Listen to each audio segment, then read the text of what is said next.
प्रिय विद्यार्थियों नमस्कार। आज हम 10वीं कक्षा की पाठ्य पुस्तक क्षितिज भाग 2 में संकलित कविता उत्साह पढ़ेंगे। इस कविता के रचयिता सूर्यकांत त्रिपाठी निराला जी हैं। यह एक आह्वान गीत है जो कि बादलों को संबोधित करते हुए लिखा गया है। छायावादी कवि निराला का प्रिय विषय बादल रहा है। इस कविता में बादल एक तरफ पीड़ित प्यासे जन की कांक्षा को पूरा करने वाला है, तो दूसरी तरफ वही बादल नई कल्पना और नए अंकुर के लिए विध्वंस, विप्लव और क्रांति चेतना को संभव करने वाला भी है। निराला जी एक विद्रोही कवि रहे हैं। वे समाज में क्रांति के माध्यम से बदलाव लाना चाहते थे, परिवर्तन लाना चाहते थे। वे क्रांति चेतना का आह्वान करने में विश्वास रखते हैं। क्रांति ओज और जोश पर निर्भर करती है। ओज और जोश के लिए ही कवि बादलों को गरजने के लिए कहता है। आइए अब हम उत्साह कविता पढ़ते हैं। बादल गरजो घेर घेर घोर गगन धारा धर ओ ललित ललित ओ काले घुंघराले बाल कल्पना से पाले विद्युत छवि उर्मे कवि नव जीवन वाले वज्र छिपा नूतन कविता फिर भर दो फिर भर दो। गगन का अर्थ है आकाश, धाराधर का अर्थ है बादल, ललित का अर्थ है सुंदर, छवि का अर्थ है शोभा, उर का अर्थ है हृदय, नव का अर्थ है नया, वज्र का अर्थ है कठोर, नूतन का अर्थ है नया। आइए अब हम इस कविता की व्याख्या देखते हैं। सूर्यकांत त्रिपाठी निराला जी बादलों को संबोधित करते हुए कहते हैं कि हे बादलों, गर्जना कीजिए, चारों ओर से घिर करके बहुत ही तेज मूसलाधार वर्षा कीजिए। जो बादल हैं वो इस संसार को नया जीवन देने वाले हैं, नए जीवन की प्रेरणा देने वाले हैं। सूर्यकांत त्रिपाठी निराला जी बादलों को संबोधित करते हुए कहते हैं कि हे बादलों गरजो, तुम सारे आकाश को घेर कर मूसलाधार वर्षा करो, घनघोर वर्षा करो। हे बादलों, तुम अत्यंत सुंदर हो, ललित ललित ओ काले घुंघराले।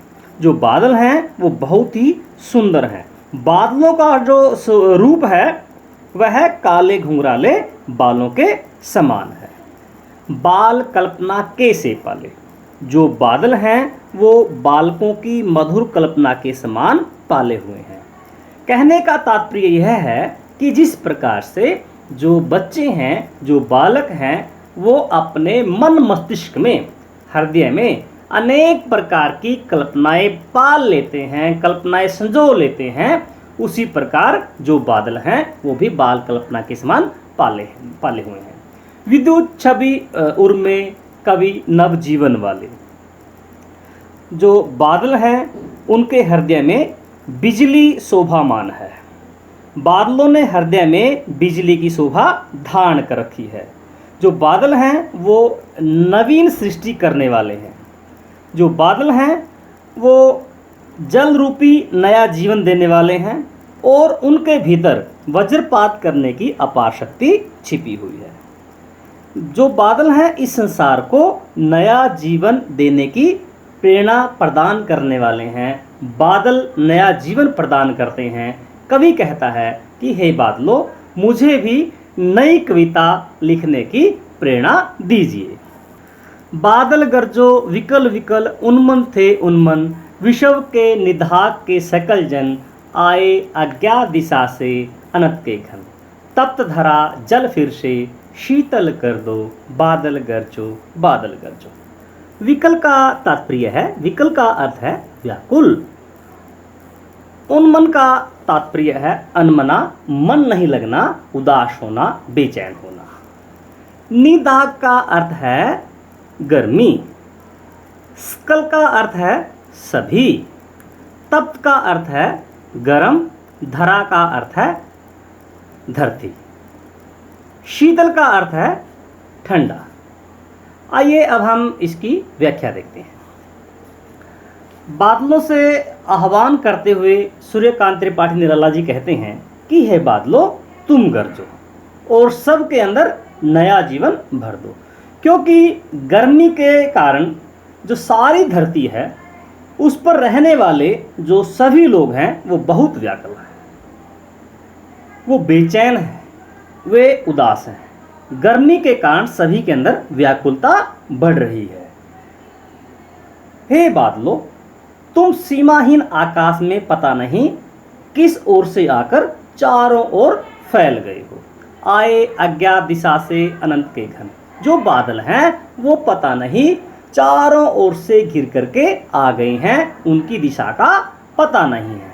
तप्त धरा जल फिर से शीतल कर दो, बादल गरजो बादल गरजो। जो धरती है वो गर्म हो गई है। बादलों से आह्वान करते हुए कवि कहते हैं कि हे बादलों, दोबारा से फिर घनघोर वर्षा कीजिए और जो है धरती बहुत ही तप्त हो गई है, गर्म हो गई है, उसको ठंडा कीजिए। आइए अब हम इसका काव्य सौंदर्य देखते हैं। सबसे पहले हम बात करते हैं भाव सौंदर्य की। बादलों से आह्वान किया गया है कि वे पीड़ित प्यासे लोगों की आकांक्षा को पूरा करेंगे। और जो बादल हैं वो क्रांति का प्रतीक हैं, क्रांति की चेतना पैदा करते हैं। बादल विध्वंस लेकर आते हैं, बादल विप्लवकारी हैं। अब हम बात करते हैं काव्य सौंदर्य की। शिल्प सौंदर्य में सबसे पहले बात करते हैं भाषा की। खड़ी बोली का प्रयोग किया गया है। यदि हम बात करें छंद की तो इस कविता में ऐतुकांत छंद है। यह कविता छंदबद्ध नहीं है। इस कविता में किसी भी नियम का कोई भी प्रयोग नहीं किया गया है। इस कविता में ओज गुण है, जैसा कि इस कविता का नाम उत्साह है। जहाँ पर उत्साह होता है, जहाँ पर आवेश आता है, जोश आता है, ओज रहता है, वहाँ पर ओज गुण है। यदि हम बात करें बिंब की तो इसमें चाक्षुष बिंब है। जब हम कविता पढ़ते हैं या कविता सुनते हैं तो हमारे सामने काले काले बादलों का दृश्य हमारी आंखों सामने उभर पड़ता है। बादल मूसलाधार वर्षा करते हुए, गर्जना करते हुए प्रतीत होते हैं। बात करते हैं हम शब्द शक्ति की। इसमें लक्षणा शब्द शक्ति का प्रयोग किया गया है। यह छायावादी कविता है। यदि हम बात करें शैली की तो यह एक आह्वान गीत है। यह एक आह्वान किया गया है बादलों से, संबोधन शैली में लिखी गई कविता है। यदि हम बात करें अलंकारों की, अनुप्रास अलंकार है, मानवीकरण अलंकार का प्रयोग किया गया है, पुनरुक्ति प्रकाश अलंकार है और उपमा अलंकार का प्रयोग किया गया है। जो घेर घेर घोर है, इसमें अनुप्रास अलंकार का प्रयोग किया गया है। जो घेर घेर शब्द है, ललित ललित है, यहाँ पर पुनरुक्ति प्रकाश अलंकार का प्रयोग किया गया है। बाल कल्पना के से पाले, इसमें उपमा अलंकार का प्रयोग किया गया है। जो बादल हैं उनको नया जीवन देने वाला बताया गया है। और जो बादल हैं इसमें बादलों का मानवीकरण किया गया है। तो इस प्रकार से आज हमने पढ़ा उत्साह कविता के बारे में। जो उत्साह है यह एक आह्वान गीत है। इसे बादलों के माध्यम से प्रकट किया गया है। नवजीवन और नई कविता के संदर्भ में विचार करते हुए निराला ने बादलों के माध्यम से अपने भावों को प्रकट किया है। तो प्रिय विद्यार्थियों, आज के लिए इतना ही काफ़ी। जल्द ही मिलते हैं एक नए उपविषय के साथ। तब तक के लिए बहुत बहुत धन्यवाद।